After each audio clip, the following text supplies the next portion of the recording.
So, to start things off, we've got Britain during the Dark Ages. The Roman Empire pulls its forces from Britannia, leaving it to fend for itself. 'Twas a time of vulnerability, invasion all over the damn place, especially from the Saxons. Damn the Saxons! The parts of Britain that are unified are ruled by my man Uther Pendragon. He's aight, but his kingdom is headed downhill fast. I mean, he's just one guy, and it certainly doesn't help that one of his nobles, a douche called Vortigern, goes all Benedict Arnold and schemes along with the invaders. He's bad news, too. Got the essence of a dragon and can literally turn into one. You see, this is back during the Age of Gods, when people could just do that. It's a smorgasbord of magecraft, deities, and crazy critters. So you'd think that Uther is screwed, having to fight an actual dragon and all. But it turns out, he's got connections.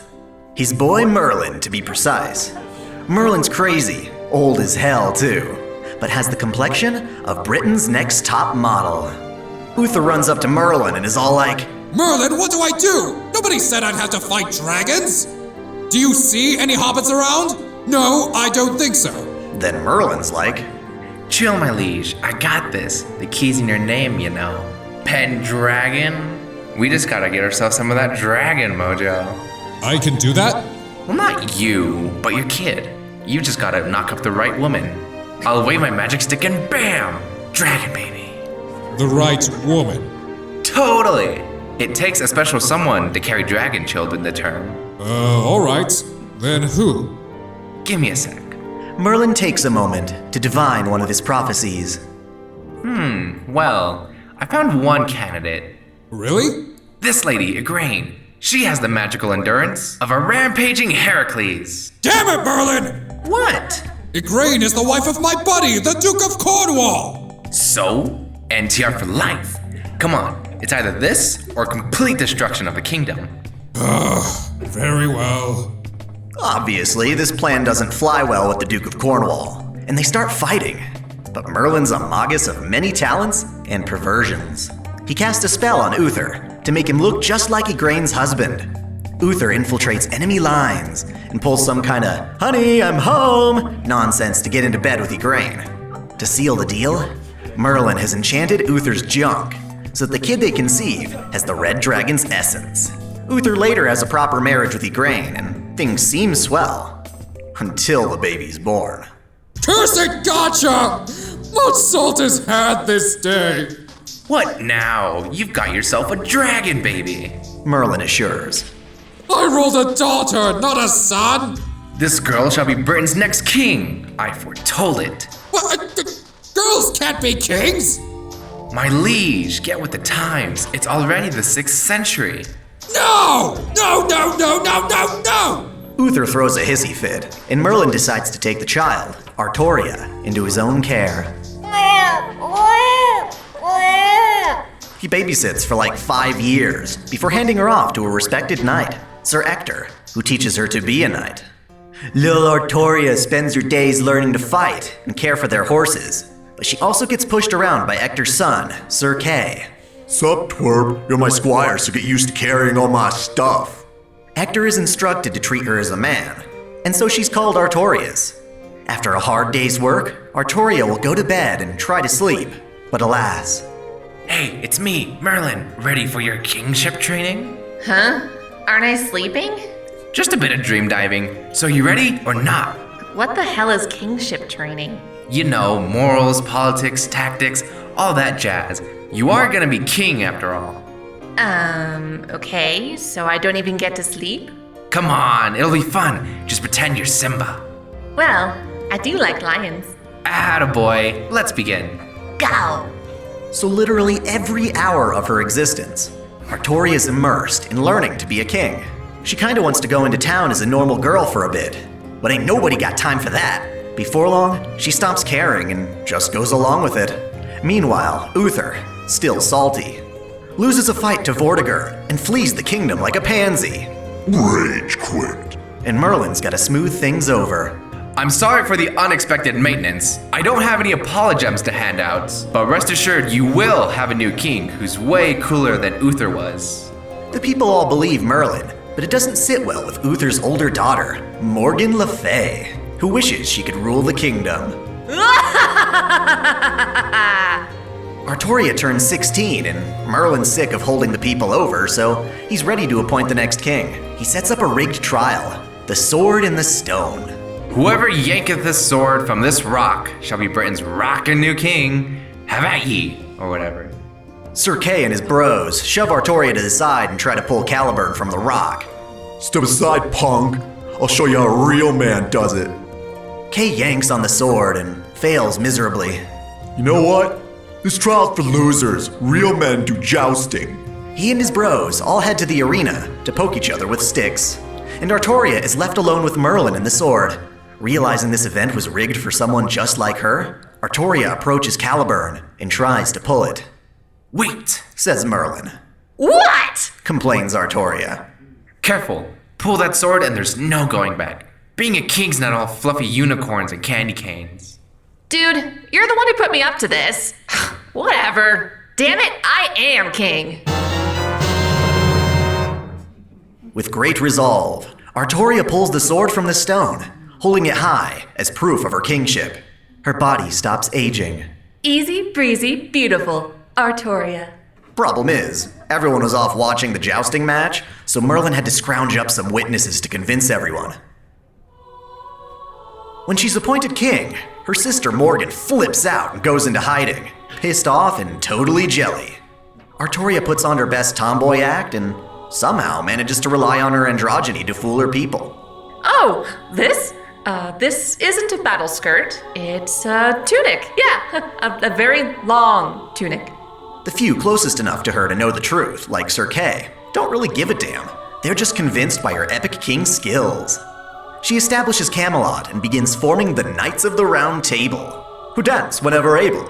Along with Ham, Jam, and Spam, she gathers loyal allies by charging into battle against the Saxons. Damn the Saxons! From the front lines, she kicks ass with all her dragon buffs. Word of her awesomeness bleeds out to France, where a noble, Sir Lancelot, starts to feel threatened. Ha! That new king of Britain can't possibly be as strong as me. He sails out to Britain and finds her putting the beat down on invaders. Mildly oblivious, he is convinced. That young boy's got some moves. If you can't beat him, join him. Before long, Artoria has an entire cabinet of talented knights at her side, including Sir Gawain, Sir Tristan, and Sir Bedivere. Morgan Le Fay is totally not cool with this, so she hires an assassin, her own son, Sir Agravain, to sabotage her sister. He shows up and joins the knights, ready to off Artoria, but then he's all like, this guy ain't half bad. Morgan can suck it. Artoria and her knights team up to fight Vortigern in his dragon form. What are we gonna do? Our swords aren't working! We're done for, man! Fool! Bring me my holy spear. You have a holy spear? The one that's been in my family for ages. Oh. In a single strike, Artoria slays Vortigern with the spear Rongo Minyad. And there was much rejoicing. Yay! Thus, they have time to plan the kingdom's future. Artoria feels that Britain should have a king and queen, so she marries Lady Guinevere for political stability. It may have been a better option to go for an actual lesbian, though, as Guinevere is kinda screwed by this arrangement. She and Artoria aren't a thing, but they have to act like it in public. With certain urges to satisfy, she seeks out Sir Lancelot, and they start boning in secret. Oops. A girl's got needs, you know? Meanwhile, Artoria and Merlin are hanging out talking. When they get to the topic of children, Artoria reminds Merlin. You haven't forgotten I'm a woman, yes? You still need an heir, don't ya?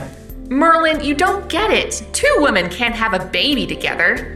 Then, with a sly, degenerative grin upon his face, Merlin snickers before whipping out his staff and transforming Artoria into a temporary futanari. What the hell did you do to me? I saw this in a doujin somewhere. I swear it'll work. If you say so. Awkwardness abound. The king and queen can now have their own child, much to Merlin's pleasure. But he clearly gets ahead of himself. At night, like a sneaky cartoon villain, Morgan Le Fay slithers through the castle, finds her sister, and takes advantage of her new anatomy. Morgan enchants Artoria, takes her for a ride, and escapes with the king's sacred stuff. I guess at this point she figured nobody would accept her as king, what with all the scheming she's been up to. Instead, Morgan bears her own sister's child in secrecy, and tries to get her to do the dirty work. Little does she know, I'm raising her worst nightmare. So either Artoria isn't that great at taking care of her things, or Morgan has this arranged through plotting. The selection sword Caliburn gets broken. But the timing is hella convenient. One day, Artoria pays a visit to Vivian, the Lady of the Lake, a fairy-grade spirit. She pulls Artoria to the side and is all like, Hey, I see you're in need of a new sword. Artoria looks down at Caliburn, all strapped with duct tape, and replies, How'd you guess? Well, I have just the offer for you. Act now to take advantage of this once-in-a-lifetime opportunity. Vivian, I'm not in the mood for... Behold, the sword of promised victory, Excalibur. Vivian whips out a glorious blade from the water, presenting it like a showgirl. This exquisite product was forged by the planet from the wishes of mankind, and was entrusted to me to just kinda hang on to, I guess. Its golden light, charged with your mana, can create a thermal beam that can char through fortresses and slaughter the toughest of foes. This is one heck of a deal. Sounds OP. What's the catch? No catch? Just act now. Yes, act now, and you'll also receive Excalibur's Scabbard, Avalon, as a complimentary bonus. With this baby by your side, you literally can't die. This bonus item is free for a limited time. Really? All that for free? Yep, just return it when you're done. I'm kinda sorta still its guardian. With vigor, Artoria accepts the blade, not knowing she has been forever duped into becoming one of the weaker 5 stars in the roster. Regardless, with Excalibur and Avalon, she is unstoppable, continuing to repel invaders with ease, as a master of frontline combat. During this reign of victory, a visitor comes to Camelot, disguised in badass transforming armor. This knight demonstrates her skills to the king, requesting membership into the Knights of the Round Table. I acknowledge your abilities, Sir Knight. Artoria declares. Might you be willing to remove your helmet so that I may see your face? Nuh-uh. The knight denies. So you intend to serve in my court with that thing over your head at all times? It'll be a sauna come summer. The knight nods. After an awkward silence, Artoria decides. Very well. I would be lying if I said I didn't also have things to hide. The reason the knight keeps her identity hidden is because, of course, she is Mordred, the homunculus child born from Morgan Le Fay deceiving Artoria. Angry Morgan Mommy has sent her child to Camelot in order to once again attempt to sabotage the king. In due time, everyone around Artoria starts to notice something off about her. She is selfless and objective to a fault. Without emotion, she takes whatever action she believes will help Britain. On paper, this is great, but in practice, Artoria comes off as someone with no desires of her own. Rather than being a king who sets an example for her people, showing them the way, she instead sacrifices herself for her country. She saves them, but does not rule them. This leads rumors to spread throughout Britain that King Arthur does not understand human emotions. Yo, she just doesn't get us, man. Jeez. Turns out that Mordred is thrilled about this. After all, she herself is not fully human. She ages quickly and has a limited lifespan due to the magic it took to create her. Thus, Mordred, who is supposed to be plotting against the king, actually winds up admiring Artoria and serves as an accomplished knight. That is, until Morgan returns complaining, Why the hell are you helping the king? Mordred retaliates. Whatever, Mom. I'll do what I want. Besides, the king's a total badass. Oh, you like the king, huh? What if I told you that Arthur's blood runs through your veins? You mean I'm King Arthur's son? Son? But you're a girl. Don't you dare call me a girl. Taken aback, Morgan shakes her head. Just go to King Arthur and claim your birthright, for crying out loud. Thus, Mordred happily skips her way to Artoria's quarters, revealing herself and demanding to be heir. Not on your life. Rejects Artoria. I haven't even finished talking! Cries Mordred. Child of sisterly incest or not, you are not fit to be king. A playful kitty cat cannot hope to carry the burden of a proud lion. The burn factor is so strong that Mordred rages, forever earning the title Daddy Issues. Some more time passes, and Artoria discovers that her wife Guinevere and closest knight Lancelot have been getting down when no one's around. So she sends Lancelot a lovely letter. Dear Lancelot, my dearest friend, I see that my wife is not my own. Dijobs, it's cool. I forgive you, and give you my full blessing to cuckold me with Guinevere. Needless to say, Lancelot reads this and feels really bad. In fact, he instead wishes Artoria would just punish him, hate him for his betrayal. But he has no idea what's up next. After wasting a solid chunk of time looking for the Holy Grail, since mana in Britain was running low or whatever, Artoria instead decides to sail off to Rome and inflict some diplomatic violence. Honestly, she's just sick and tired of overseas invaders. Can't really blame her there. That said, she kinda leaves her home turf a mess. What with Mordred brooding in the shadows, vowing for vengeance, and Lancelot wallowing in his own guilt. It's kinda like bathing in gasoline before jumping through a ring of fire. The first spark is when Sir Agravain walks in on Lancelot and Guinevere with their junk out, and sounds the alarm, declaring them traitors. Lance flips out and goes on a rampage, fleeing back to his country. The knights, clearly not understanding the appeal of Netherare, lock up Guinevere as a traitor and entice Lancelot to come all the way back and murder his way through the guards to rescue her.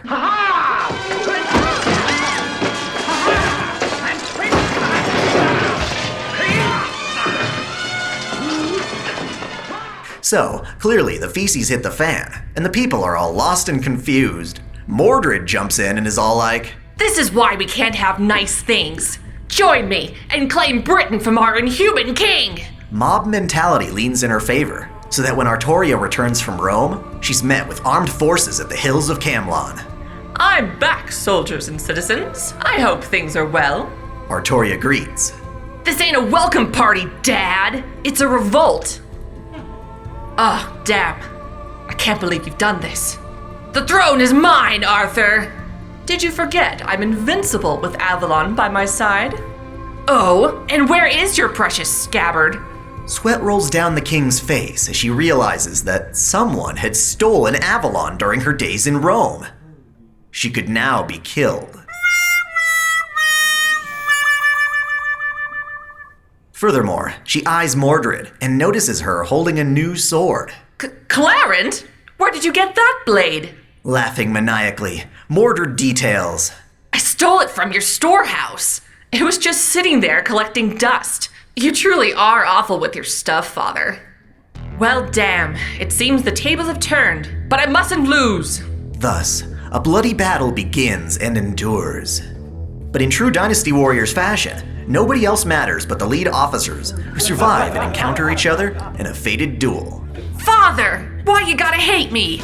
Is it because my mother, your own sister, manipulated and straddled you?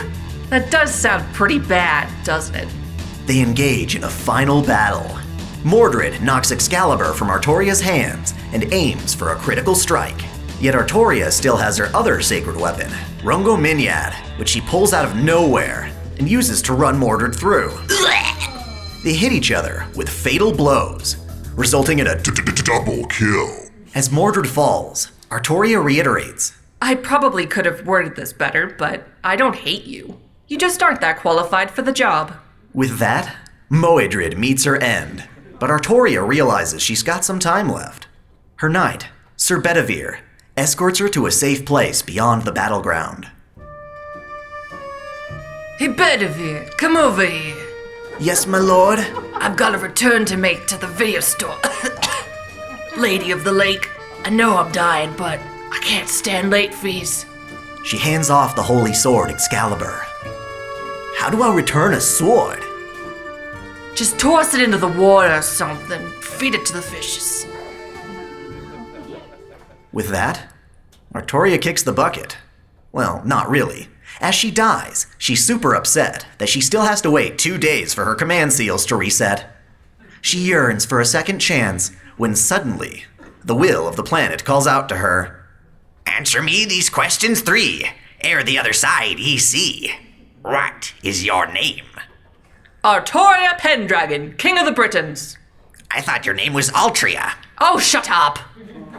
Very well. What is your quest? I seek the Grail. Can Shiki kill servants? What do you mean? Tono or Ryogi? What? I don't know that. Get on with it! All right, I've signed you up for the Counter Guardian program. It's like an unpaid internship, where you get to kill stuff. Neato!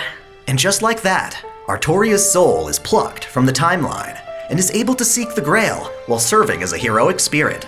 Take everything I've said, stuff it into a drawstring container, and you've got all the insane baggage that weighs on our most iconic saber every time you summon her.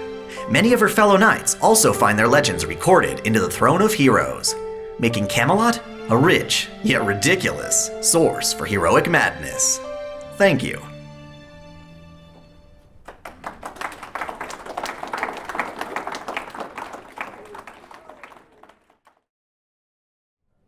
So I'm Dai, here to tell you about my boy Gilgamesh, the OG hero, the guy whose epic legend set the standard for other legends. Yeah, all them other heroes be plagiarizing. For this story, we gotta go all the way back to when Gilga was putting the baby in Babylon. See, he ain't human. Rather, the toddler's a demigod, born from his mortal daddy-o, Ugul Banda, and his smexy wife, the goddess Ninsun. His divinity isn't a coincidence either. The gods are getting out of dodge, so to speak. Their time is slowly running out, and they're off to chill in the reverse side of the world, where they've got jacuzzis and free hot dogs. But since this is a long process, the planet's will wants someone to serve as a mediator between humans and the divine. That's Gilgamesh, born to be the keystone of heaven. So the stork brings this halfling along to his parents, and isn't he just adorable? He's such an innocent child, isn't he? Wrong! Mama Ninsun's got her baby boy cradled in her arms when he starts to speak his first words. Ugul Banda comes running in, and they listen as the baby opens its mouth to sound out. They wait with optimism. Mommy?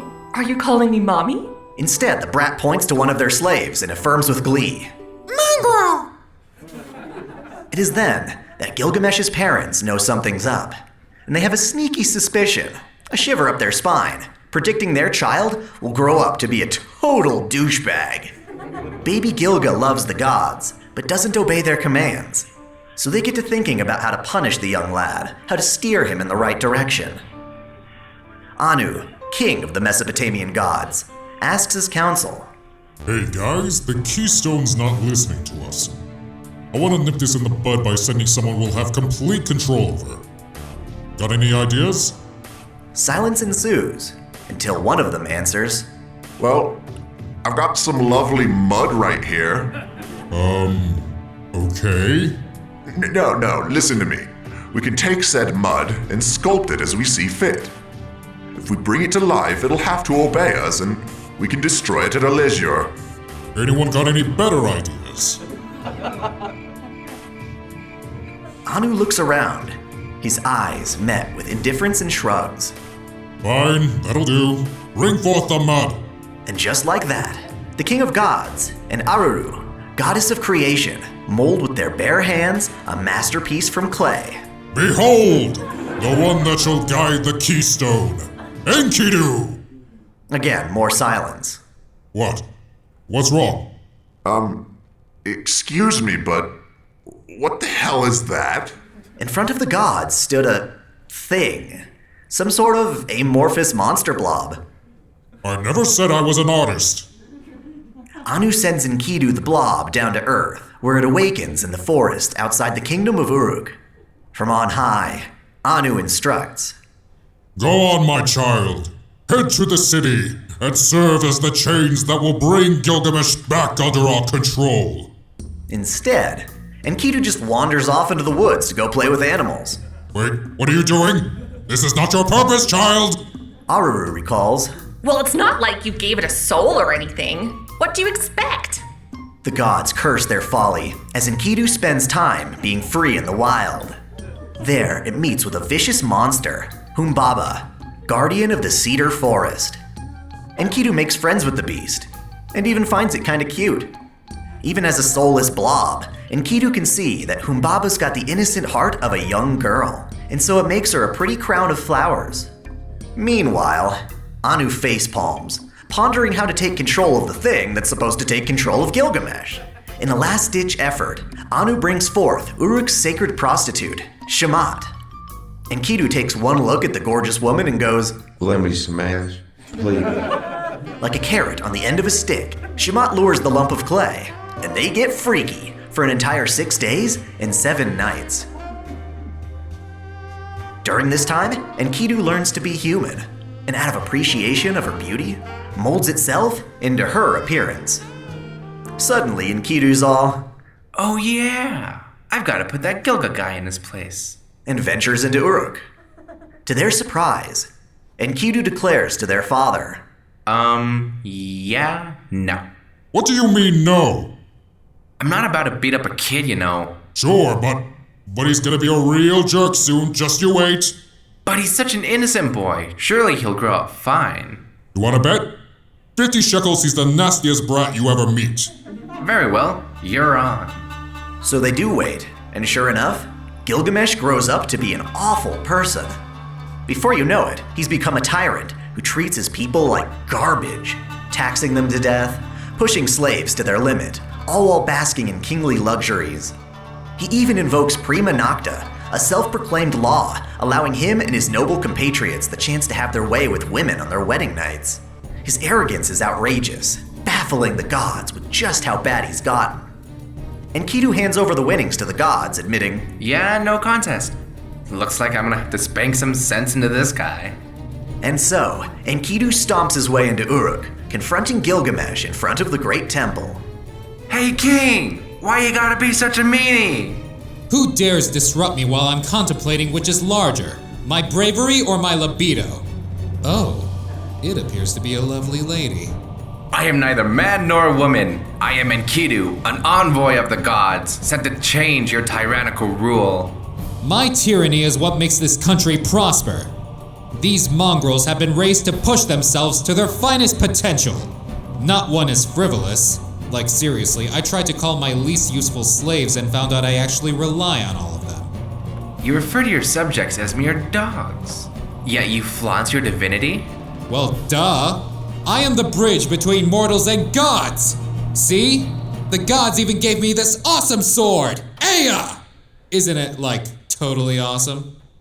Gilgamesh holds out his greatest treasure, Aya, the Sword of Rupture, which can literally tear realities apart. Oh, that's nice. But consider the following. You are a demigod born of both man and god. Does this not make you part mongrel yourself? Suddenly, dark clouds form above them. The king's wrath has been provoked. You dare compare me to the likes of commoners? Perhaps I should demonstrate all the neat toys in my toy box! Gilgamesh whips out his Gate of Babylon, which contains the entirety of his treasures, mostly a ton of swords, and the occasional first edition print of Action Comics issue 1, atop an NES classic. Impressive. Allow me to challenge you to a duel. Gilgamesh and Enkidu begin their bout. Gil runs up with a sword and swings it, only to discover that his opponent can literally shapeshift. Enkidu's body bends and morphs to dodge the king's attacks, like Ditto inside the Matrix. So you're both androgynous and amorphous. Yes, I shall call you Pillsbury! Excuse me? Seeing as how Gilgamesh cannot hit Enkidu in close quarters, he instead beckons his swords to charge forth from the gate, launching as sharp projectiles. One flies past, scattering Enkidu's gorgeous flowing hair. What's wrong with you? What kind of moron treats swords like arrows? These are my toys and I get to decide how to play with them! Very well. Perhaps this will expedite things. Well, it doesn't. They fight day in and out until Gilgamesh uses up every sword in his stash. The two, exhausted, collapse on the ground. Pillsbury, you've sapped me of all my strength. Let's call this a draw. This is not a matter of winning or losing. It's a matter of whether you reform your oppressive rule. Oh, and don't call me— That was so cool! Two formidable warriors duking it out and trashing the temple in the process! Can we be besties? I too was invigorated. I'd love to be amicable, but I simply cannot. I have a duty to perform. Who cares? Those gods have grown all crotchety anyway. You know what? The kingdom's fine on its own for a bit. Let's go on an adventure! For the time being, Enkidu decides to accompany Gilgamesh on his journey. The two leave, and Uruk rejoices in their absence. Yay! They travel the land in search of strong opponents. Eventually, they stop to contemplate. So, Gilgamesh, what are we gonna do tonight? The same thing we do every night, Pillsbury. Try to take over the world. I thought you said this world and all its treasures were already yours. The filthy parasites of this earth do not all acknowledge me as king. I must punish those who mess with my stuff. Before long, they return to the cedar forest, where the beast Humbaba remains. Even though the monster's just doing its job, it's also causing Uruk's people to starve. Didn't you say this Humbaba-Majig used to be your friend? Once, but now I am merely your loyal tool. Gilgamesh embraces Enkidu, assuring him, You're no tool. We're bros, through and through. You're my bestest bro ever and will always be. Enkidu cries in Gilga's arms. While they're having a beautiful moment, Humbaba comes sneaking up on them. Holy hell! That monster's supposed to be an innocent girl? With all those sharp pointy teeth? I think she's cute, like a T-Rex. But we mustn't let our sentiments get the better of us. The beast must be slain. Gilgamesh and Enkidu take to the beast like a WrestleMania tag team, grappling and slamming their opponent against trees. After one powerful suplex, Humbaba is wounded, and Enkidu lops its head clean off. Bro, that was gangsta. Truly, but I do feel guilty. Tragedy needn't befall such a creature. No kidding. She was still wearing that little flower crown you made for her. I shall lay another in its place. Enkidu crafts a second circlet and rests it beside the beast's corpse. That's deep, bro. Recognizing their epic bout from on high, the super sexy goddess Ishtar approaches Gilgamesh, stroking her finger across his chiseled abs. Oh, my sweet Gilga buddy. You're so brave. I want you to be my special hubby. In response, Gilgamesh swats her hand away. As Gilga stands contemplating, Enkidu instructs.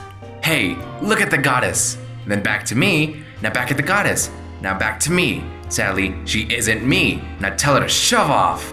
Ishtar, amazed, declares. Gilga bunny, I didn't know you swung that way. Getting defensive, Gilgamesh points aggressively. Hey, it's not gay if it's clay. Damn straight. Thus, Gilgamesh calms himself, staring deeply into Ishtar's eyes. It's almost as if he can smell her infidelity and promiscuity. While he was generally fond of the gods, he would not sell out. At the top of his lungs, he roars! Be gone, thought! The earth stands still for a moment as Ishtar struggles to form her thoughts. She returns to her domain on a river made from her flowing tears. You think that was a bit harsh?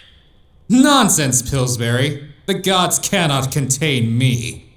Despite Gilga's proud declaration, his insult to the goddess is met with supreme rage. Ishtar runs back to her daddy, Anu, and cries, Daddy! Gilga bunny called me a thought. Anu is also met with rage. How dare he! I'll have to punish him myself! He sends down Ishtar's strongest familiar, the fierce bull of heaven, Gugalana. The divine bull brings 7 years of dark clouds, flood, and famine to Gilgamesh's kingdom. I take it back. Perhaps the term thought should not be wielded irresponsibly. How gracious, but might I ask, how the hell are we supposed to kill a monster the size of a friggin' mountain? Pillsbury, you once said you were made to be the chains that bind me to the god's will, right? That was more a metaphor, but yeah. Could you literally do that? The thought of you bound in chains makes my heart race, but now isn't the time. What? No! Do you think you can become the chains to topple this titan? Oh, I guess.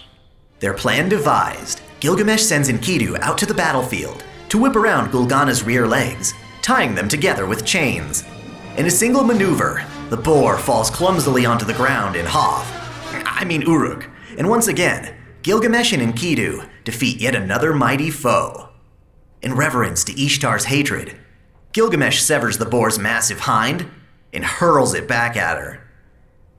The next day, Gilga gets a knock on his door. It's Anu, now exceptionally pissed. Really? Did you just throw a giant boar's ass at my daughter? Gilgamesh accidentally lets a laugh escape his restrained smirk. You guys can't keep doing this! These beasts serve a purpose! Worse, Ishtar's demanding heads in recompense! With that said, I'm gonna have to confiscate your silly putty. In shock, Gilgamesh is powerless in the face of Anu as he snaps his fingers. Hey Gilgamesh, I don't feel so good. Before their eyes, Enkidu begins to break apart and return to the earth. Horrified, Gilgamesh holds Enkidu tightly in their last moments. Oh, Gilgamesh, thank you for showing me such kindness. We'll always be BFFs. Yes, my friend. I'll never forget how when I poked your belly you'd giggle like a ninny. Seriously though, this is messed up. Gilgamesh stood up to the gods and wound up losing his most valuable treasure, friendship. As a consolation prize of sorts, he did receive the ability to use Enkidu's Chains of Heaven as a weapon within the Gate of Babylon. It's actually a decent memento. Needless to say, this changes a guy. He thought he was all-powerful, invincible even. So having his only friend go poof so easily makes him afraid of death. Just how could the Gilgamaster observe all of humanity if he dies? To find out, he exhausts himself and his intelligence network to discover word of an old sage guy named Utnapishtim, who's actually got immortality. He's pretty much the archetype of Noah. Did the same stuff too, gathering animals on a boat to avoid a deluge against the earth. Needless to say, he's a big deal. Gilgamesh stares into the horizon, screaming, I want that! Turns out the guy's a bit of a hermit. Much prefers the company of souls in the friggin' underworld. That's quite the strange dude. But you know what? A tyrant's gotta do what a tyrant's gotta do. Gilgamesh, clad in golden armor, strolls his way into the underworld like a boss. And you know what he finds? A tree. You heard me. A humble shrubbery. Well, it has a face, which is creepy. Utnapishtim's made himself into a friggin' plant. Hey, old man. You're immortal, right? Gotta say, you do look worse for wear. About that. The plant responds. Turns out living forever's kinda easy. You've just gotta become a god. But you used to be human. Don't you care? No, not really. Immortality's pointless if I have to sacrifice my humanity. Suit yourself, loser. The plant responds. Actually, you know what? Get over here. Gilgamesh leans into the plant to hear him whisper. Actually, if you go down a bit further, you'll find the most amazing weed. It's so out of this world that if you take it in, it's said you live forever. It's legit, man. Gilga ventures deeper into the underworld and indeed discovers a unique herb. That old man's higher than a kite. Why should I believe this won't make me into a god? Still, this would be a killer entry for my vault. He gathers the herb into a jar and sets out for the surface. You know what? Immortality's overrated anyway. I'm all above that noise. Gilgamesh sniffs his disheveled body. Woo! For all my smack talk against mongrels, I sure do smell like one. Before returning to Uruk, he settles down into a nearby spring to cleanse and heal himself. There, he has an epiphany. I quite like humans. It's best I observe them as one.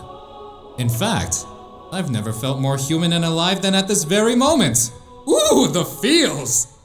Meanwhile, a hungry-ass snake sneaks up and scares Gilga half to death before eating all the herb. Wondering what will happen, he watches the snake as it sheds its skin and is essentially reborn anew. The herb wasn't going to make him a god after all. In fact, if he had it, it'd be a perfect potion of youth.